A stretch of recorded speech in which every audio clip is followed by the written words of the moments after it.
I really think we should normalize couples sleeping apart, especially for the health of women. So thank you for this comment. There's a few things I want to talk about here because a lot of people cannot sleep in separate bedrooms. And just for context, this comment is attached to the video of me talking about my husband getting the CPAP machine thing because he has sleep apnea and how he realized that his sleep disorder was not only taking years off of his life and making him miserable, and that he needed to actually do something about it, which so many men are reluctant to do because men are socialized under patriarchy to just like not deal with things, not take care of themselves, not even love themselves, but have women take care of them, women pour into them, women love them. And when that happens, women oftentimes lose years off of our lives, if not just die decades early from taking care of men who won't take care of themselves. So men, if you really love women, the number one thing you can do is stop exploiting the women who love you most and take care of yourself. Go to the doctor. Your escapism and avoidance of things that could literally kill you are going to kill you and your wife. And so what I really want us to normalize is couples sleeping in separate bedrooms if they need to. A lot of times, one of the people has some sort of sleep issue. They snore a lot. They have sleep apnea. If a lot of men, or in my case, me, I am the person with lots of PTSD. And I'm the person, like my husband is never, ever, he's nothing but like tender and gentle in bed. Even when he's asleep, he'll like just like tenderly caress me. Me, on the other hand, I am just like, I have nightmares all the time from all the stuff I've been through. And just literally 2 days ago, I woke him up because I elbowed him in the face.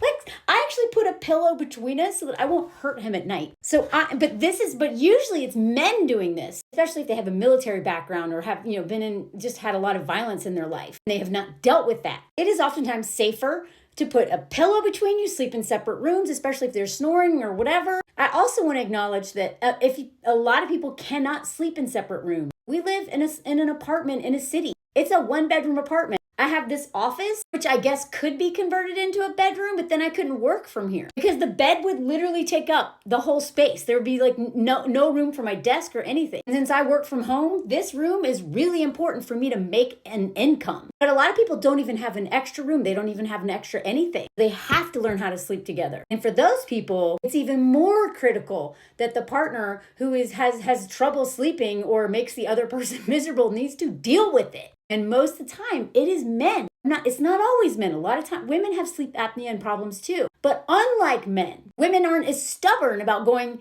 to the doctor. Women take care of their health. It's actually funny because I just saw this today, probably because my phone is spying on me. But this just came up in my feed today that, the Beckhams sleep in not only in separate bedrooms, they have like separate like little houses or whatever. Now, some of it's cited as, she wears like all this stuff on her feet and hands to dry skin, blah, blah, blah, like whatever. I don't think you need a reason. I don't think it doesn't matter. But so many people judge couples who sleep in separate bedrooms when it is usually men who sleep better next to a woman and not the opposite. In fact, one of the things that made me realize that my husband, I felt safe with him is because the first night that I slept in the same bed with him, I slept like a baby. I usually do not sleep well with men in my bed because historically, men in my bed have presented nothing but a potential threat.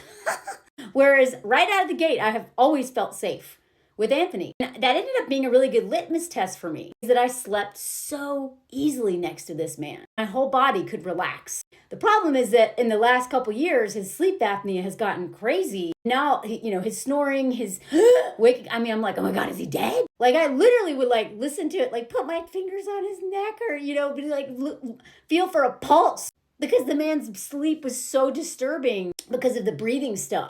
But once he realized, thanks to the videos I made, seeing all the stories of all of these women who haven't slept in years or even decades because their husbands are so freaking stubborn and won't take care of themselves, he realized, oh my God, I'm being such a man. Like me just not wanting to deal with this is so selfish. So he made an appointment, did all the tests, and now has to wear this thing when he sleeps, which actually last night was our first night with it. And this is very stressful for him. It was leaking, like we're still trying to figure it out. But I feel loved. Every time my husband takes care of himself, takes action, eats well, like pours into himself in a way that makes it so that I don't have to worry about him, I feel safer, I feel loved, I feel more cared for. Because how this plays out is that when men don't take care of themselves, women pay the price. We are conditioned from the day we are born to have the thermometer up all the men's butts around us. We're always, are they doing okay? La, la, la. And so it is really hard for us to relax and feel safe when the men that we are living with,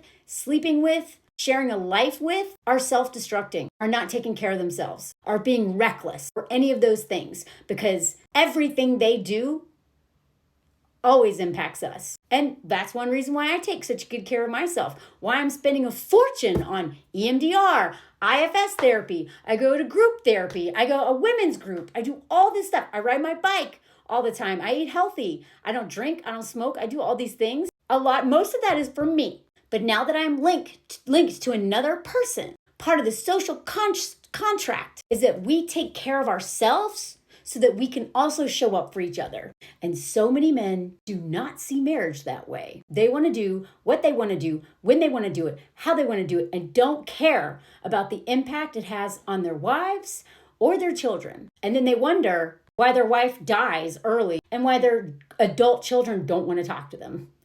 And they have to pay someone to wipe their butt and feed them when they're older because they never poured into anyone else because they wouldn't even take care of themselves. Self-care should be a huge red or green flag when you're dating a man. A man that does not take care of himself will put that on you. And because of the way we are conditioned, we will feel like that's just the way it is. And we'll take that on to our own detriment.